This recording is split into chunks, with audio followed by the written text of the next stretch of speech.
Last class, we talked about dehydrating alcohols using strong acid. However, that's not always possible. There are some organic compounds that will decompose in the presence of a strong acid such as sulfuric acid. So what chemists do in those cases is they found a different approach to be able to dehydrate those alcohols. Basically, we found a better way of making the alcohol a good living group. And here we're going to see some examples today. So if we have cyclohexanol, for example here, and we treat it with POCl3, and pyridine is important because pyridine will be the base, we will get elimination. We will get the cyclohexene. So POCl3, what it does is that it becomes like the acid.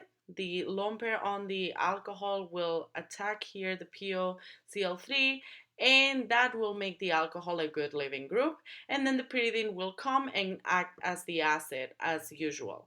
Remember that in order for an elimination to happen, you have to have a good living group. And OH minus is not a good living group. Here you have the mechanism. The lone pair on the oxygen will come and attack the phosphorus. Remember that phosphorus, because it's below the second row in the periodic table, it can exceed the octet. That's why it's connected to so many atoms. And then one of the Cl's that are connected to the phosphorus chloride will leave. Now, we have a good living group here, and the pyridine can come and take that extra hydrogen in there. And now a second equivalent of pyridine, so you have to have excess of pyridine, will come and do the elimination. There are plenty of examples in nature where these, or rather to synthesize natural products, where this approach has to be used because strong conditions cannot be used for some reason. So in the top one, what they do is that they have tosylate. They make a tosylate on the OH. We will talk about tosylates in a later video today.